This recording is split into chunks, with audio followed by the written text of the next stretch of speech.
Study room. তোমরা জানো English গ্রামারের ক্ষেত্রে টেন্স একটি গুরুত্বপূর্ণ বিষয়। আজ আমি তোমাদের টেন্স শেখাবো কত সহজে টেন্স 12টি বাংলা বাক্যের মাধ্যমে মনে রাখা যায়।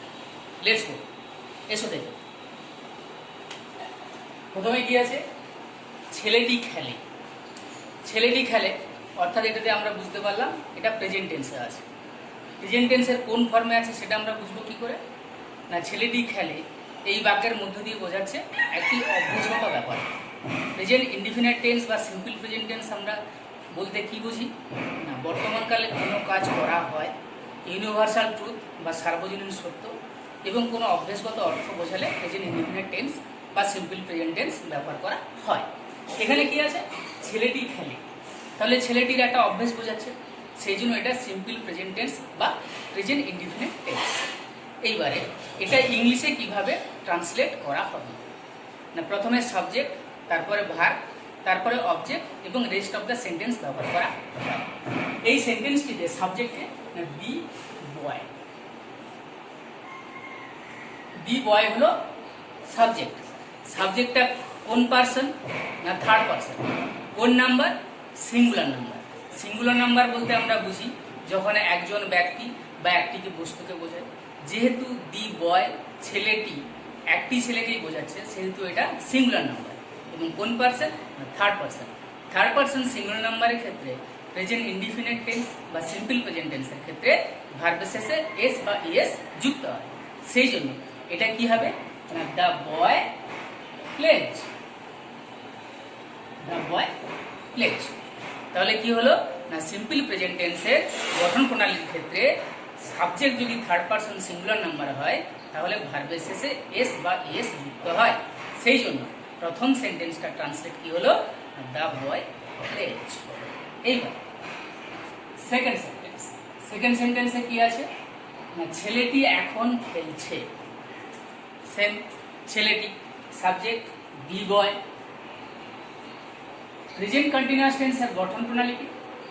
সাবজেক্টের পরে সাবজেক্টের নাম্বার এবং পার্সন অনুযায়ী এম, ইজ অথবা আর এর মধ্যে যে কোনো একটি বিভার বসবে এবং মূল যে ভার্বটি থাকবে তার শেষে আইএনজি যুক্ত করতে হবে। তাহলে এখানে কি হলো? না the boy third person singular number, এর ক্ষেত্রে কি হবে? না ইজ ব্যবহার করতে হবে। আর মূল ভার্বটা কোনটা? না খেলছে, মানে খেলা। খেলা ইংরেজি আমরা জানি প্লে। তাহলে কি হলো? ভার্বের শেষে আইএনজি যোগ করে হবে দ্য বয় ইজ প্লেইং। আর কি আছে? Rest of the sentence noun. তাহলে সেন্টেন্সটা আমরা কি করলাম? The boy is playing now. Come to the third sentence, তৃতীয় সেন্টেন্স আছে। তৃতীয় বাক্যটিতে কি আছে? ছেলেটি খেলেছে, অর্থাৎ ছেলেটির খেলা হয়ে গেছে কিন্তু তার ফল এখনো আছে। তাহলে এটা কোন সেন্টেন্স হবে? এটা হচ্ছে present perfect tense. Present perfect tense আমরা বলতে কি বুঝি? না কোনো কাজ এইমাত্র শেষ হয়েছে কিন্তু তার ফল এখনো আছে। এই সেন্টেন্সটাতে ছেলেটি খেলেছে অর্থাৎ ছেলেটির খেলা হয়ে গেছে কিন্তু তার ফল এখনো আছে। সেই জন্য এই টেন্সটি প্রেজেন্ট পারফেক্ট টেন্স। এবারে প্রেজেন্ট পারফেক্ট টেন্সের গঠন প্রণালী কি? না প্রথমে হবে দ্য বয় সাবজেক্ট, তারপরে সাবজেক্টের নাম্বার এবং পার্সন অনুযায়ী হ্যাজ বা হ্যাভ বসে এবং মূল ভার্বের পাস্ট পার্টিসিপল ফর্ম ব্যবহার করা হয়। দি বয় সাবজেক্ট, তারপরে হবে নিয়ম অনুযায়ী হ্যাজ আর মেন ভার্বের পাস্ট পার্টিসিপল ফর্ম, অর্থাৎ প্লে যে মেন ভার্বটা আছে তার পাস্ট পার্টিসিপল ফর্ম প্লেড হবে। তাহলে আমরা কি শিখলাম? প্রেজেন্ট পারফেক্ট টেন্স গঠন করার ক্ষেত্রে সাবজেক্টের পরে সাবজেক্টের নাম্বার এবং পার্সন অনুযায়ী হ্যাজ বা হ্যাভ বসানো হয় এবং মেন যে ভার্ব বা মূল যে ক্রিয়াপদটি থাকবে তার পাস্ট পার্টিসিপল ফর্ম ব্যবহার করতে হয়। এইখানে সেই জন্য হলো ছেলেটি খেলেছে, তার translate the boy has played. Come to the fourth sentence. 4 নম্বর বাক্যটিতে কি আছে? ছেলেটি 1 ঘন্টা ধরে খেলছে। প্রথমে কি ছিল? সেকেন্ড সেন্টেন্সে ছেলেটি খেলছে, কিন্তু এখন আছে ছেলেটি 1 ঘন্টা ধরে খেলছে। এই দুটো সেন্টেন্সের পার্থক্য কোথায়? না দ্বিতীয় সেন্টেন্সের ক্ষেত্রে প্রেজেন্ট কন্টিনিউয়াসের ক্ষেত্রে ছিল ছেলেটি খেলছে। প্রেজেন্ট পারফেক্ট কন্টিনিউয়াস টেন্সেও আছে ছেলেটি খেলছে, কিন্তু এখানে পার্থক্য আমরা কি দেখলাম? না প্রেজেন্ট পারফেক্ট কন্টিনিউয়াস টেন্সের ক্ষেত্রে একটা সময় বা টাইমের উল্লেখ, এখানে সেখানে টাইমটা আছে 1 ঘন্টা ধরে খেলছে। 1 ঘন্টা ধরে খেলার জন্য এখানে প্রেজেন্ট পারফেক্ট কন্টিনিউয়াস টেন্স ব্যবহার করতে হবে। প্রেজেন্ট পারফেক্ট কন্টিনিউয়াস টেন্সের গঠন কীরকম হয় না, প্রথমে হবে সাবজেক্ট। সাবজেক্ট এখানে অলরেডি দেওয়াই আছে, বয়। তারপরে কি হয়, হ্যাজ বিন বা হ্যাভ বিন বসাতে হয়, যেহেতু third person singular number subject সেই জন্য হবে হ্যাজ বিন। আর তারপরে কি হয় না, মেন যে ভার্ব বা মূল যে ক্রিয়াপদ থাকবে তার শেষে আইএনজি যুক্ত করতে হয়। The boy has been playing. তারপর আরেকটা জিনিস আছে কি না, 1 ঘন্টা ধরে খেলছে। এই যে সময় আছে, পয়েন্ট অফ টাইম আর পিরিয়ড অফ টাইম বলছে এখানে। এই পয়েন্ট অফ টাইমের ক্ষেত্রে লিখতে হবে কি ফর। কতক্ষণ ধরে খেলছে না, অ্যান আওয়ার, 1 ঘন্টা ধরে খেলছে। তাহলে প্রেজেন্ট পারফেক্ট কন্টিনিউয়াস টেন্সের গঠনটা কি হলো, সাবজেক্টের পরে হ্যাজ বিন বা হ্যাভ বিন আর মেন ভার্বের শেষে বা মূল ক্রিয়াপদের শেষে আইএনজি যুক্ত। তাহলে কি হলো, the boy has been playing for an hour. বুঝতে পারলে প্রেজেন্ট টেন্সের 4টে ফর্ম কিভাবে একটাই ভার্ব ব্যবহার করে করা হলো। এবারে তোমাদের বুঝতে কিন্তু খুব সুবিধে হবে এবং ভালোভাবে মনে রাখতে পারবে। বোঝা গেল? যদি তোমাদের প্রেজেন্ট টেন্সের এই 4টে ফর্ম বুঝতে কোনো অসুবিধে হয় তোমরা কিন্তু কমেন্ট বক্সে কমেন্ট করো। এইবারে দেখো 5 নম্বর সেন্টেন্স। ফিফথ সেন্টেন্সে কি আছে, ছেলেটি খেলেছিল, অর্থাৎ আগে খেলেছিল, আগে খেলাটা তার হয়ে গেছে, এখন কিন্তু তার আর কোনো রেজাল্ট বা ফল নেই। এই সমস্ত ক্ষেত্রে কি ব্যবহার করা হয়, পাস্ট ইনডিফিনিট টেন্স বা simple past tense. Simple past টেন্সের গঠন কীরকম না, প্রথমে হয় সাবজেক্ট, এখানে সাবজেক্ট অলরেডি দেওয়া আছে দি বয়। সিম্পল পাস্ট টেন্সে কি হয়, সাবজেক্টের পরে মেন ভার্বের পাস্ট ফর্ম অর্থাৎ প্লে ভার্বের পাস্ট ফর্ম প্লেড ব্যবহার করতে হবে। তাহলে সিম্পল পাস্ট টেন্স বা পাস্ট ইনডিফিনিট টেন্স আমরা কি শিখলাম না, কোনো কাজ আগে হয়ে গিয়েছিল এখন তার আর ফল নেই এবং অভ্যাসগত অর্থ অর্থাৎ আগে সে খেলতো, এইটা যখন বোঝাবে তখন সিম্পল পাস্ট টেন্স বা পাস্ট ইনডিফিনিট টেন্স ব্যবহার করা হয়। এবং সেন্টেন্সটার গঠন কীভাবে হয়, প্রথমে হবে সাবজেক্ট, তারপরে সাবজেক্টের পরে মেন যে ভার্ব বা মূল যে ক্রিয়াপদটি থাকবে তার পাস্ট ফর্ম ব্যবহার করতে হবে। তাহলে কি হলো, the boy played. Come to the sixth sentence, 6 নম্বর ভাগ। সিক্সথ সেন্টেন্সে কি আছে না, ছেলেটি খেলছিল, অর্থাৎ ছেলেটির খেলাটা চলছিল, খেলাটা তখনও শেষ হয়নি। পাস্ট কন্টিনিউয়াস টেন্স আমরা কাকে বলবো না, অতীতে কোনো কাজ হচ্ছিল বা চলছিল বোঝালে তাকে পাস্ট কন্টিনিউয়াস টেন্স বা পাস্ট প্রোগ্রেসিভ টেন্স বলা হয়। এই পাস্ট কন্টিনিউয়াস টেন্সের গঠন প্রণালী কেমন হয়, প্রথম হবে সাবজেক্ট দি বয়, সাবজেক্টের নাম্বার এবং পার্সন অনুযায়ী ওয়াজ বা ওয়ার বিভার ব্যবহার করতে হয়। এখানে যেহেতু subject the boy third person singular number, সেহেতু তার পরে ওয়াজ বিভার ব্যবহার করতে হবে। তাহলে কি হলো, দ্য বয় ওয়াজ। আর ওয়াজ বা ওয়ারের পরে কি ব্যবহার করতে হয়, মেন ভার্বের শেষে আইএনজি যোগ করতে হয়। প্লেটা যেহেতু মেন ভার্ব এখানে, তার সঙ্গে কি হবে playing, the boy was playing. Come to the seventh sentence. Seventh sentence কি আছে, তুমি আসার আগে ছেলেটি খেলেছিল। পাস্ট পারফেক্ট টেন্স বলতে আমরা কাকে বুঝি না, অতীতে দুটো কাজ হয়ে গিয়েছিল বোঝালে যে কাজটি আগে হয়েছিল সেটি হবে পাস্ট পারফেক্ট টেন্স আর যেটি পরে হয়েছিল সেটি হবে পাস্ট ইনডিফিনিট টেন্স। এই ক্ষেত্রে দুটো ভার্বের ব্যবহার থাকে। দুটো ভার্ব এখানে কি কি আছে, একটা আছে আসা আর একটা আছে খেলেছিল। এখানে দুটো ভার্বের কোন ভার্বটা আগে হয়েছিল না, খেলেছিলটা আগে, আর পরে কোনটা হয়েছিল না তোমার আশা, আশাটা পরে হয়েছিল। যেহেতু ছেলেটি আগে খেলেছিল অর্থাৎ খেলাটা আগে হয়েছিল সেটা হবে পাস্ট পারফেক্ট, আর তোমার আশাটা যেহেতু পরে হয়েছিল সেটা হবে past indefinite tense. Past perfect টেন্সের গঠন কিরকম হয় না, দি বয় সাবজেক্টের পরে হ্যাড বসে, দ্য বয় হ্যাড, তারপরে হয় মেন ভার্বের পাস্ট পার্টিসিপল ফর্ম, অর্থাৎ দ্য বয় হ্যাড প্লেড হয়ে গেল, প্রথম যে ভার্বটা তার ব্যবহার হয়ে গেল। এবার সেকেন্ড ভার্বটা কি আছে না তুমি আসা, তার আগে কি দেওয়া আছে আগে, আগে ইংরেজি কি জানি আমরা বিফোর, তাহলে হয়ে গেল বিফোর। এর সেকেন্ড যে ভার্বটা আছে সেটা হবে পাস্ট ইনডিফিনিট টেন্স, কি হবে তখন না বিফোর ইউ কেম, তুমি আসার আগে ছেলেটি খেলেছিল। কমপ্লিট হলো পাস্ট পারফেক্ট টেন্স। এইবারে আসি এইট সেন্টেন্স।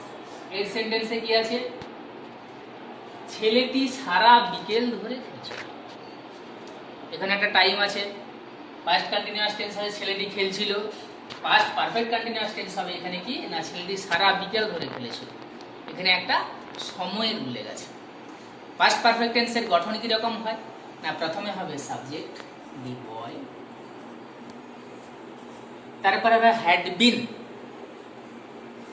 হ্যাড বিন, তারপরে হবে মেন ভার্বের শেষে ING, the boy had been playing,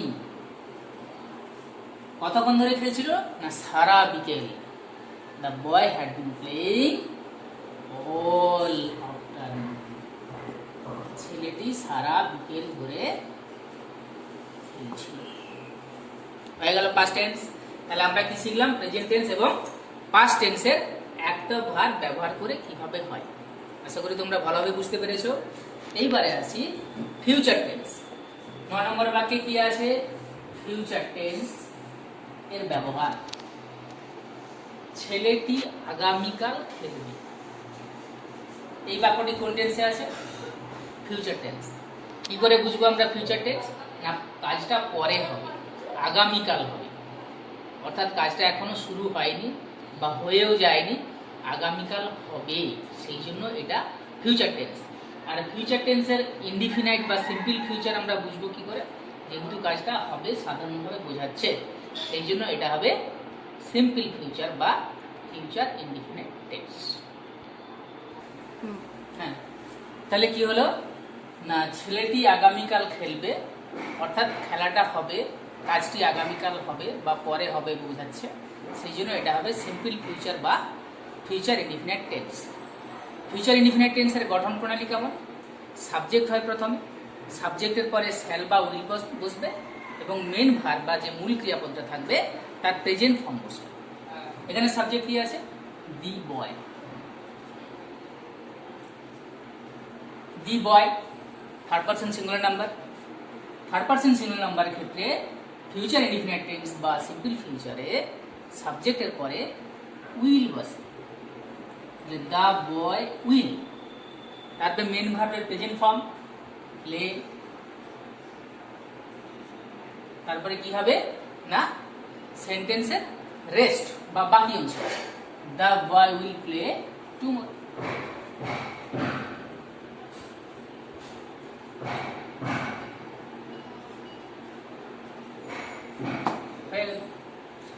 এইবারে নেক্সট সেন্টেন্স 10th 10 নম্বর বাক্যে কি আছে ছেলেটি আগামীকাল খেলতে থাকবে, অর্থাৎ আগামীকাল খেলাটা হবে বা চলবে, চলতে থাকবে, ফিউচার কন্টিনিউয়াস টেন্স বোঝাচ্ছে। কেন না ফিউচার কন্টিনিউয়াস টেন্স বলতে আমরা কি বুঝি, যখন কোনো কাজ আগামীতে হতে থাকবে বা চলতে থাকবে বোঝায় তখন তাকে ফিউচার কন্টিনিউয়াস টেন্স বলা হয়। যেহেতু ছেলেটি আগামীকাল খেলতে থাকবে অর্থাৎ পরের কাজটা হতে থাকবে বোঝাচ্ছে, সেহেতু এটা ফিউচার কন্টিনিউয়াস টেন্স হবে। ফিউচার কন্টিনিউয়াস টেন্সের গঠন প্রণালী কি না প্রথমে হবে সাবজেক্ট, এখানে সাবজেক্ট আছে দি বয়, সাবজেক্টের পরে সাবজেক্টের নাম্বার এবং পার্সন অনুযায়ী শ্যাল বি বা উইল বি বসে এবং মেন ভার্ব বা মূল ক্রিয়াপদের শেষে আইএনজি যুক্ত হয়। তাহলে কি আছে the boy will be playing, ছেলেটি খেলতে থাকবে, কবে খেলতে থাকবে না আগামীকাল টুমরো। হয়ে গেল। Come to the 11th sentence. দেখো 11 নম্বর বাক্যে কি লেখা আছে ছেলেটি তুমি আসার আগে খেলবে। ফিউচারে দুটো ঘটনা আছে, একটা আছে ছেলেটা খেলবে আর একটা আছে তুমি আসবে। তুমি আসবেটা হবে ফিউচার পারফেক্ট আর ছেলে তুমি আসাটা হবে present indefinite tense. Future perfect টেন্সের গঠন কেমন না, প্রথমে হবে সাবজেক্ট, সাবজেক্টের পরে বসবে হ্যাজ অথবা শ্যাল হ্যাভ বা উইল হ্যাভ এবং মেন ভার্বের ফার্স্ট পারসন। সাবজেক্ট কি আছে দি বয়, সাবজেক্টের পরে কি বলবে না শ্যাল হ্যাভ বা উইল হ্যাভ, যেহেতু the boy third person singular number সেহেতু এখানে হবে উইল হ্যাভ। আর মেন ভার্ব কি আছে খেলা, খেলবে, মেন ভার্বের পাস্ট পারসন ফর্ম, তাহলে হবে the boy will have played. কখন খেলবে না তোমার আসার আগে, আগে ইংরেজি কি বিফোর। তারপরে কি আর তুমি আসা মানে ইউ কাম।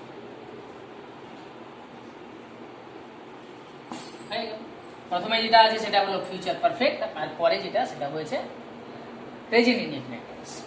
তাহলে ছেলেটি খেলতে থাকবে তুমি আসার আগে। Come to the last sentence 12 কি আছে, ছেলেটি তুমি আসার আগে খেলতে থাকবে, অর্থাৎ ফিউচার টেন্সে কোনো একটা কাজের আগে একটা কাজ হতে থাকবে বা চলতে থাকবে বোঝায়, তাকেই বলা হয় future continuous, future perfect continuous tense. Future perfect continuous টেন্সের গঠন প্রণালী কেমন হয় না, প্রথমে হবে সাবজেক্ট দি বয়, তারপরে শ্যাল হ্যাভ বিন বা উইল হ্যাভ বিন এবং মেন ভার্বের শেষে আইএনজি যুক্ত হবে। তাহলে the boy will have been playing, কি আছে তোমার আশা বিফোর ইউ কাম। তাহলে ছেলেটি খেলতে থাকবে তোমার আশা আগে। বোঝা গেল? এইভাবে কি হলো টেন্সের 12টা ফর্ম, 3টে টেন্সের সহজভাবে বোঝানোর চেষ্টা করলাম। আশা করি তোমরা বুঝতে পেরেছো। আরও টেন্সকে সহজভাবে মনে রাখার জন্য আমি আর একটা নতুন ফর্ম তোমাদের লিখে দিচ্ছি, তোমরা লিখবে খাতাতে।